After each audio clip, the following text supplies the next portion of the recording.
Assalamualaikum warahmatullahi wabarakatuh. Alhamdulillah saudara-saudara sekalian mandum. Saban-saban gedanya tupu sama-sama gedanya tupu yang bahwa nanggronyo memang kon nanggro mualim. Acehnya kon nanggro mualim. Ataupun Acehnya kon nanggro Muzakir Manah dan Malik Mahmud. Tetapi anggro Acehnya nak ke nanggro gedanya mandum.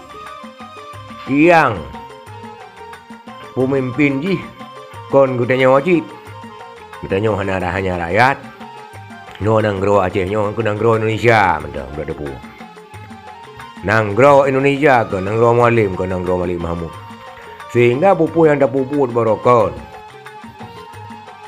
dia bergerilya dajak mu perang demi sebuah tujuan yang mulia untuk memerdekakan nanggro. Tetapi kehendak Allah adanya hana geputru.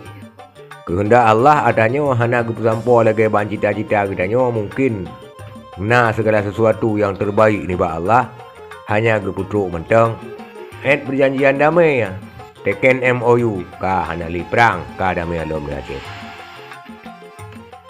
Maka uronyo klaim salah menyalahi, salah menyalahkan, tidak etis dan tidak relevan. Uronyo dah pegah lun kombatan masa, tipulin kombatan, tinyo kombatan, udip masa hana apa yang. Tapi dia pegah mama dia kecewa hana apa yang ini itu segala macam. Nyo uronyo kakon li dalam masa perang barokon gedanya kawok badan rakyat biasa. Maka halnya adalah tergantung buat nasib gedanya macam-macam. Yang nasib God, yang hana God sesuai dengan kadar yang kagebi di Allah. Mami dah pegah dia buat media tapi ini itu segala macam aku yang mau perang sapu wodan ini itu segala macam hanya segelintir orang yang nanya adalah faktor nasib lagi jamun juga dalam tamu perang. Yang geberi kaya oleh Allah, yang geberi gasin oleh Allah.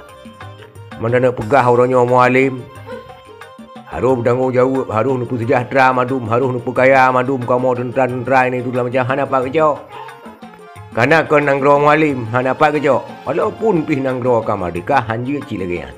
Apalagi nanggro hana merdeka. Tentera hak belagi aji peluang dukun, buluang lagi atra. Maka saudara-saudara sekalian madum padu-padu doa rakan yang masih berdewan, padu-padu doa rakan yang masih bak pemerintahannya adalah hanyalah faktor nasib. Karena memang pemerintah RI memang tak dengar-dengar bamban damai orji naik pegah tentera-tentera agama tadi ke tentera tak dengar gah yang mungkin yang mencukupi syarat tapi dan hana karena ke dengar tu. Maka uronyo dah salah mualim ni itu segala macam hana sejahtera ini itu segala macam tidak relevan hana pacok. Pat anak cok meribai ada. Urung mu perangnya pih meribai ya. Konsider dua. Tetapi yang klaim salah menyalahkan hana dro meribai api. Hanya pemerintah urung yang tak kalan tapi yang yang kajut Malay ada dengan nanggro-nanggro luar, jut Malay ada dengan pemerintah RI bahawa nyamban tujuan awaknya. Sehingga dibaca yang laginya. Maka untuk tak bersalah mualim dapat tak bersalah, siapapun dapat bersalah, hanyalah faktor nasib saja. Maka sama-sama ada bekerja, ada usaha. Semoga diberi kejayaan oleh Allah. Hanya tak nak pegah dan gara-gara perang nyawa hana sapu nabi sama dengar rugau pupu-put yang dah pegah hari ikhlas dan tak puput sehingga butnya hana je kebut dah ungkit habis. Maka sekian, terima kasih. Billahi taufiq wal hidayah. Assalamualaikum warahmatullahi wabarakatuh.